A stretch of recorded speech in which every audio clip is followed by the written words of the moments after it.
warahmatullahi wabarakatuh.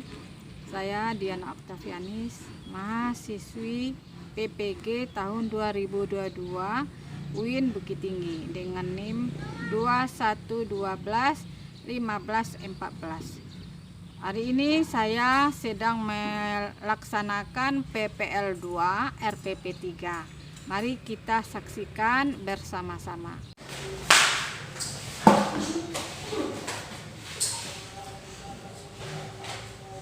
Assalamualaikum warahmatullahi wabarakatuh. Anak ibu semuanya. Waalaikumsalam warahmatullahi wabarakatuh. Bagaimana kabarnya hari ini anak-anak ibu? Alhamdulillah, luar biasa. Allahu Akbar. Alhamdulillah semuanya sehat-sehat dan baik-baik saja. Sekarang ada yang tidak hadir? Ada Bu. Ada ya. Kemungkinan ada yang berhalangan, ada yang sakit. Bagi yang sakit semoga disembuhkan oleh Allah Subhanahu wa Ta'ala. Ya, sebelum kita memulai, seperti biasa kita siapkan dulu, kemudian kita bacakan doa untuk memulai pelajaran. Silakan ketua kelas. Tempat duduk siap, berdoa mulai.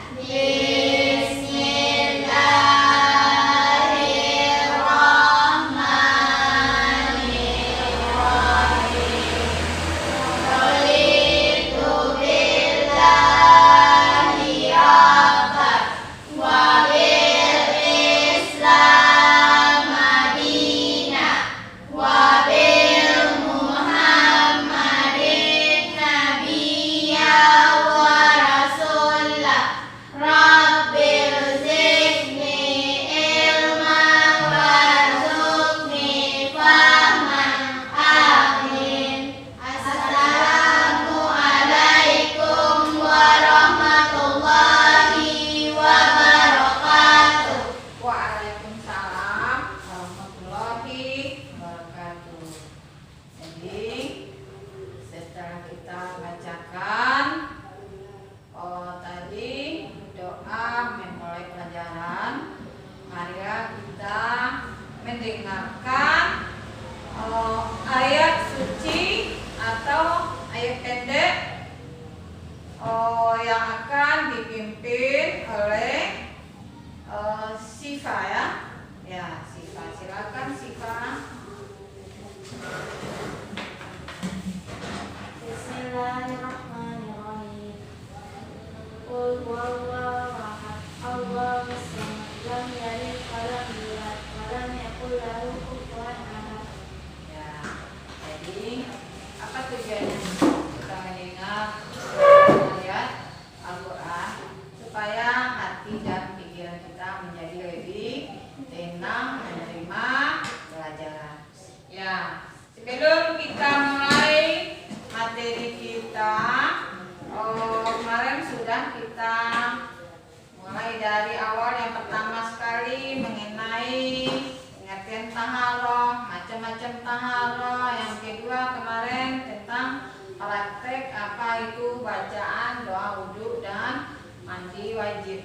Sekarang yang ketiga nanti kita akan memulai hikmah dan implementasinya dalam kehidupan sehari-hari, yaitu tentang taharoh. Jadi apa tujuan pelajaran kita? Tujuannya supaya anak-anak ibu mengerti dan bisa menjalankan apa itu taharoh dalam kehidupan sehari-hari, sehingga bisa dipraktekkan dalam kehidupannya sehari-hari sebagai seorang muslimah ya. Sebagai seorang Islam, tentu kita ingin beribadah kepada Allah sebagai kewajiban kita sebagai umat Islam. Ya, kemudian ibu akan mengulang kembali materi kita yang minggu yang lampau tentang pengertian taharoh. Taharoh itu pengertiannya adalah bersuci, suci dari najis dan hadas. Jadi kalau kita bernajis, ya tentu akan membatalkan sholat kita. Iya, iya ya. Dan apabila kita berhadas, kita tidak bisa beribadah pada Allah sebelum kita mensucikan diri. Jadi sekarang yang akan kita ulang-ulang lagi mengenai yang taharah itu. Ya, taharah itu adalah bersuci dari najis dan hadas. Najis kemarin ada 3 macam. Yang pertama yaitu najis mukhafafah. Yang kedua najis mutawasitah. Yang ketiga najis mukhalladah. Ya, jadi najis mukhafafah itu siapa yang bisa menguraikannya sama ibu? Kira-kira apa itu? Nah, coba siapa? Mukhafafah tadi najis ringan. Apa kira-kira? Seperti apa kira-kira mukhafafah? Seperti air kencing yang belum makan selain air susu ibu. Nah, bagaimana cara kita membersihkan diri kita apabila baju tidak kena air pipis adik bayi? cukup dipercikan air saja. Ya, cukup dipercikan dengan air sebanyak 3 kali. Jadi tidak perlu kita cuci. Tetapi kalau ada waktu kita mau mencuci, tidak masalah, lebih bagus ya. Tapi apabila kita sudah terbiasa, azan sudah bunyi, sementara kita mau sholat, baju kita baru kena pipis adik kita yang bayi laki-laki tadi, cukup ambil air, percikan selama sebanyak 3 kali. Ya, selesai, ambil wudhu. Lanjut sholat. Tidak salah ya, itu namanya najis ringan. Nah, kemudian yang kedua apa? Kemarin najis mutawasitah itu adalah najis sedang. Najis sedang ini kira-kira seperti apa? Nanah, bangkai. Apa? Bangkai yang tidak disembelih ini ya. Dan bangkai dia binatang berdarah tetapi tidak disembelih. Kalau ikan bagaimana? Ikan belalang bagaimana? Itu bangkai ikan ada kan? Ada. Setiap hari kita makan ikan matinya kan tidak kita sembelih kan? Ya, ini bagaimana? Termasuk bangkai najis atau bagaimana? Najis. Hah? Bangkai ikan tidak najis. Jadi bangkai ikan, bangkai belalang, apa lagi? Yang belalang tidak berdarah. Kemudian apa yang najis? Babi dan anjing. Jadi kena jilatannya termasuk kepada najis berat. Jilatannya ya.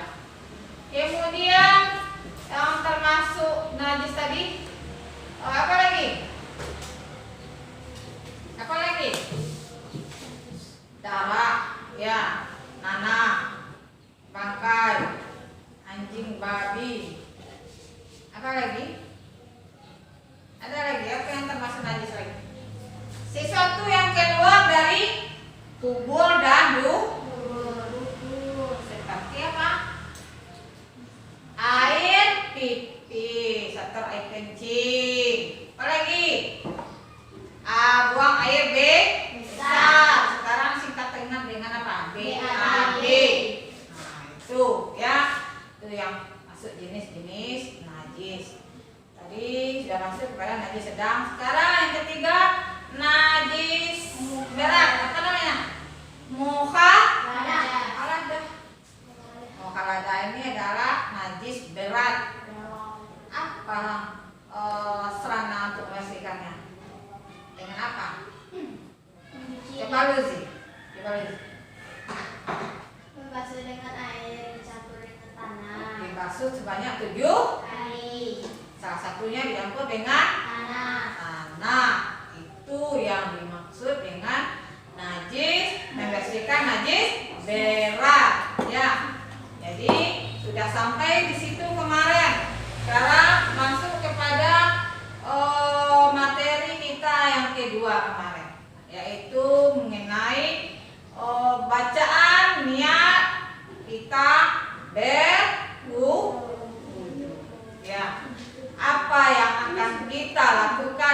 apabila kita berwudu? Ya, apa?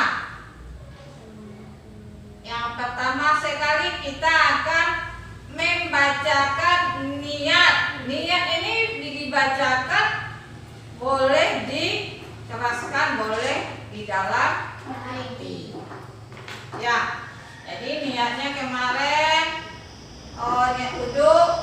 Siapa kira-kira yang masih ingat? Niat wudu. Safa bisa masih ingat? Nah, coba Safa, coba bacakan niat wudunya kemarin. Bismillahirrahmanirrahim. Wa itu doa rafil hadasil asgori fadlillahi ta'ala. Ya, jadi artinya yaitu saya niat wudu untuk menghilangkan hadas kecil wajib karena Allah Ta'ala. Ya, itu. Kemudian apabila kita sudah selesai datang bulan atau menstruasi, kita harus melakukan mandi wajib. Nah, siapa yang bisa membacakan niat mandi wajib itu? Nah, siapa yang bisa di sini? Nah, itu. Nah, coba. Bismillahirrahmanirrahim. Ya. Nawaitu uslah kafir Dihilangkan. Akbari fadlillahi. Ya, mantap. Jadi setelah kita selesai menstruasi, kita mau sholat, kita mau ngaji, mandi besar kita dulu. Ya, mandi besar. Setelah kita mandi besar, baru kita boleh mengaji atau sholat. Ya. Kemudian wudu ini ada syarat-syaratnya. Iya, apa syaratnya? Yang pertama Islam. Syarat wajibnya itu pertama Islam. Yang kedua Berakal. mumayyiz atau berakal. Sudah bisa membedakan yang salah dengan yang benar, yang baik atau buruk. Mumayyiz ya. Kemudian apa lagi? Apa lagi? Nah, siapa yang ingat? Apa? Berakal sehat. Kalau orang yang tidak berakal sehat bisa?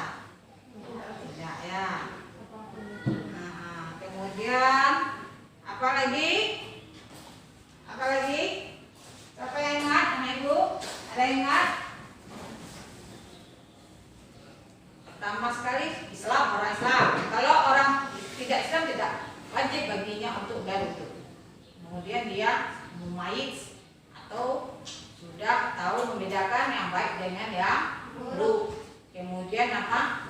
Berakal sehat. Kemudian sehat jasmani. Ya, kalau dia tidak boleh memakai air, tentu tidak wajib bagi dia untuk berwudu. Dia harus bertayamum. Kemudian rukun wudu ini ada berapa? Tadi syarat wajibnya terakhir tertib ya. Tertibnya maksudnya apa? Apa tertibnya? Tertibnya ada urutan. Ada dalam rukunnya. Rukunnya yang pertama apa? Niat. Yang kedua membasuh muka. Yang ketiga sampai mulainya dari sini ya. Maria. Sampai kemudian basuh kepala, sebagian kepala. Ini sebagian ya. Sebagian kepala. Kemudian apa? Membasuh kaki sampai mata kaki. Keduanya kiri dan kanan. Itu rukun. Kalau sunnahnya apa? Membasuh hidung. Sunnahnya membaca basmalah. Nah, ya, kemudian mendahulukan yang kanan daripada yang kiri. Kemudian membasuh telinga. Kemudian membasuh seluruh kepala. Ya, Iya kan, membasuh seluruh kepala. Kemudian membasuh sela-sela jari kaki. Kemudian berdoa membacakan Doa sesudah wudhu. sesudah wudhu membacakan apa? Membacakan apa sesudah wudhu? Membaca Apa? Doanya apa? Asyhadu an la 2 kalimat syahadat. ya, begitu ya. Urutan rukun dan sunnah. Jadi telinga ini sunnah ini, bukan rukunnya. Boleh dipakai, boleh tidak. Itu termasuk kalau kita ingin pahala yang banyak, ya dipakai. Iya. Ya, itu tadi syarat wajib, rukunnya dan sunnahnya. Sudah sampai ketiga materi. Yang terakhir adalah hikmah berwudu atau bertaharah. Hikmahnya yaitu yang pertama sekali, hikmahnya kita terhindar dari penyakit. Kalau kita menjaga wudhu kita, berarti diri kita tetap bersih, ya. Karena yang kotor-kotor itu biasanya di dalamnya banyak kuman-kuman penyakit. Seperti waktu kita dilandangkan ini, apa kita yang suruh pemerintah melakukan gerakan cuci tangan. Apabila kita menjaga wudhu, tentu ini sudah bersih, ini tangan sudah bersih, ya, karena kita selalu dibasuhi oleh wudhu. Makanya Rasul menganjurkan supaya kita pelihara wudhu kita. Kita mau tidur, wudhu dulu supaya kita dijaga oleh malaikat. Tidur kita dijaga oleh malaikat. Jadi wudhu ini banyak gunanya. Kalau kita selalu berwudhu, mau sekolah kita berwudhu kita, tentu kita terhindar dari hal-hal yang membuat orang lain jengkel. Misalnya hatinya tetap bersih, karena tadi dia sudah berwudhu, tentu dia akan menjaga lisannya, sikapnya dan tidak tanduknya pada orang lainnya. Itu implementasinya pada kehidupan kita. Kalau kita selalu berwudhu dan menjaga wudhu, itu hikmahnya satu. Yang kedua, melipat gandakan pahala.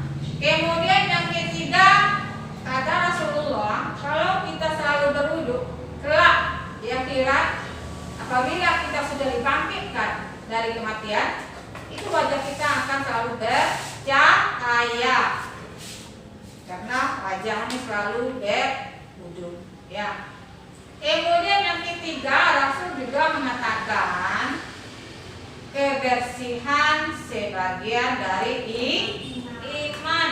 Iya tuh, seperti itu kan. Jadi simbol-simbol itu disampaikan, semboyan itu oleh Rasul kan. Kebersihan adalah sebagian dari iman. Kalau kita berwudu, bertaharah, berarti iman di dalam hati kita sudah mulai kita tanamkan, karena kita selalu mengingat Allah. Kemudian yang selanjutnya, dengan tubuh kita bersih, membuat hidup kita menjadi nyaman. Itu adalah hikmah berwudu atau bertaharah. Baiklah, mari kita sama-sama akan melihat video slide yang akan kita tayangkan sebentar lagi. Ya, nanti setelah itu kita akan adakan diskusi. Bagaimana pendapat Ananda tentang tayangan berikut ini.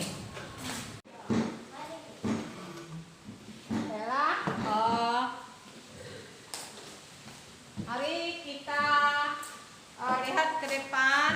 Kita amati gambar di depan ini, gambar apa? Ayam. Ayam ini binatang halal atau haram?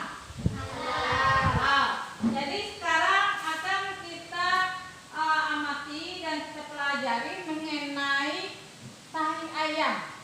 Apabila kita sudah berwudu, ya, tahu-tahu kaki kita terpijak kotoran ayam. Sekarang hukumnya, apakah itu adalah najis, membatalkan wudhu atau membatalkan sholat? Mari kita susun bangku untuk diskusi ya. Susun bangku untuk diskusi. Ibu akan bagikan lembaran LKPD ya untuk dibahas masing-masing kelompok. Ya, betul masing-masing kelompok ya. Baiklah, mari kita kerjakan. Kita akan kerjakan lembaran kerja LKPD ya. Ibu akan bagikan.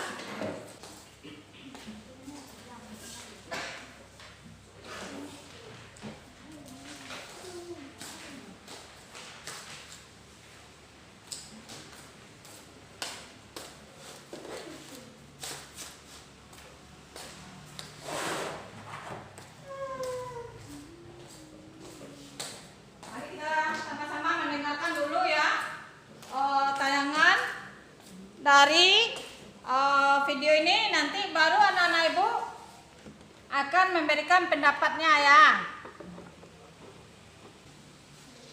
Seringkali kaki terpijak atau tangan tak sengaja menyentuh kotorannya. Mengingat hewan ini sering berbaur dengan kita, sangat perlu kita pelajari hukum kotoran ayam, najis ataukah suci. Di sini akan kami paparkan sebuah kaidah yang dapat membantu mengetahui hukum masalah ini dan banyak masalah lainnya yang sejenis, yaitu kotoran hewan yang halal dimakan adalah suci. Ibnu Qudamah rahimahullah menjelaskan dalam kitab Al-Mughni, kotoran dan air kencing hewan yang halal dimakan adalah suci.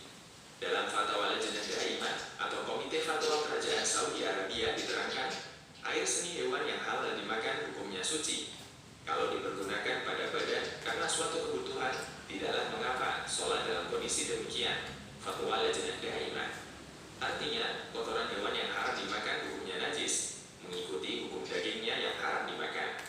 Kesimpulan inilah yang dipegang oleh mazhab Maliki dan Hambali, Mawsu'ah Al-Fiqhiyah Al-Kuwaitiyah. Ayat di antara hewan yang halal dimakan, sehingga kotorannya tidaklah najis. Demikian juga hewan-hewan lainnya yang halal dimakan, seperti sapi, kambing, bebek, dan seterusnya. Ada beberapa argumen yang menguatkan kaidah di atas. Pertama, hukum asal segala sesuatu adalah suci, sampai ada dalil yang menerangkan kenajisannya. Untuk kotoran ayam dan seluruh hewan yang halal dimakan, tidak ada dalil yang menyatakan kenajisannya. Kedua, hadis dari sahabat Anas bin Malik radhiyallahu anhu yang terdapat dalam Sahih Bukhari dan Muslim. Beliau bercerita, sejumlah orang dari suku Uqad atau Uranah menemui Nabi SAW. Namun mereka mengalami sakit karena tidak betah di Madinah. Lalu Rasulullah SAW memerintahkan mereka untuk mendatangi kandang unta dan menyuruh mereka untuk minum air kencing dan susunya. Hadis riwayat Bukhari dan Muslim.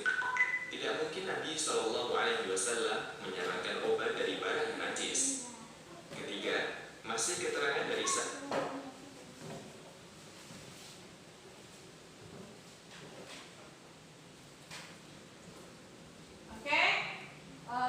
Sudah kita lihat tayangan dari video di depan. Jadi sesuai dengan model pembelajaran yang ibu ambil, yaitu PBL ya, problem based learning. Jadi di sini ada problemnya. Nanti anak-anak ibu akan menuliskan di lembar jawaban LKPD. Kira-kira apa pendapat anak-anak ibu mengenai kotoran ayam tersebut? Ya, tadi sudah itu ibu bagikan. Sekarang boleh kalian kerjakan. Ibu berikan waktu sekitar 10 menit. Silakan kerjakan.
evaluasi, yaitu ibu akan memberikan berupa tes tentang pelajaran kita hari ini. Ya, tesnya terkait juga dengan najis dan hadas.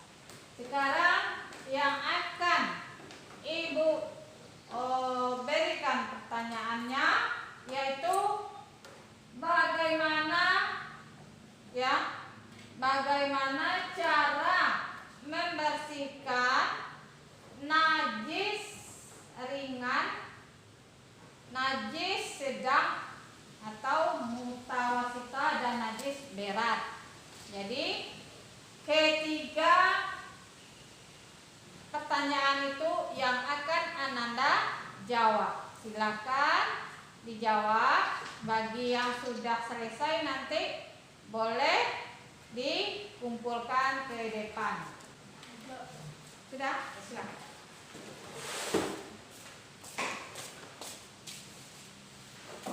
Sudah? Uzi? Sudah, Bu.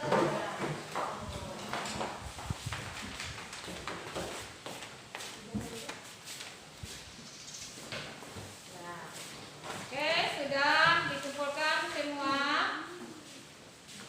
Alhamdulillah, semuanya mendapat nilai yang bagus ya. Semuanya betul jawabannya. Skornya 100. Mari kita beri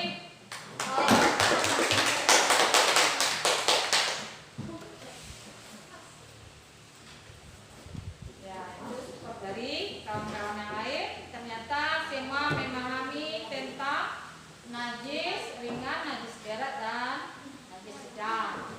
Ya, setelah selesai pelajaran ini, mari kita ambil kesimpulan dari materi yang telah kita kerjakan hari ini.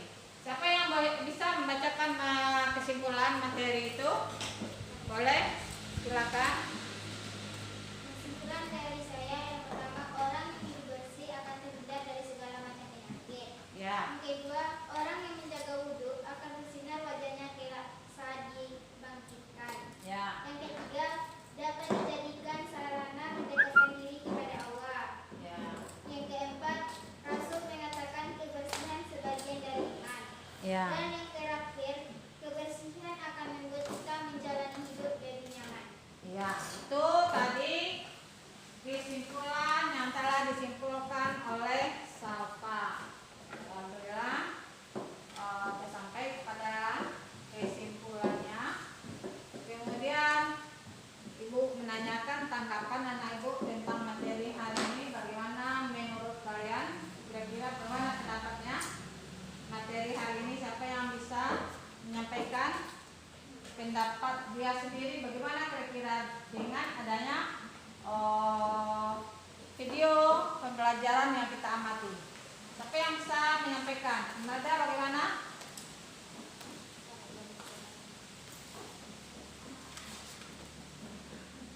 Bagaimana pendapatnya? Kira-kira artinya kira-kira bahagia, senang atau merasa senang?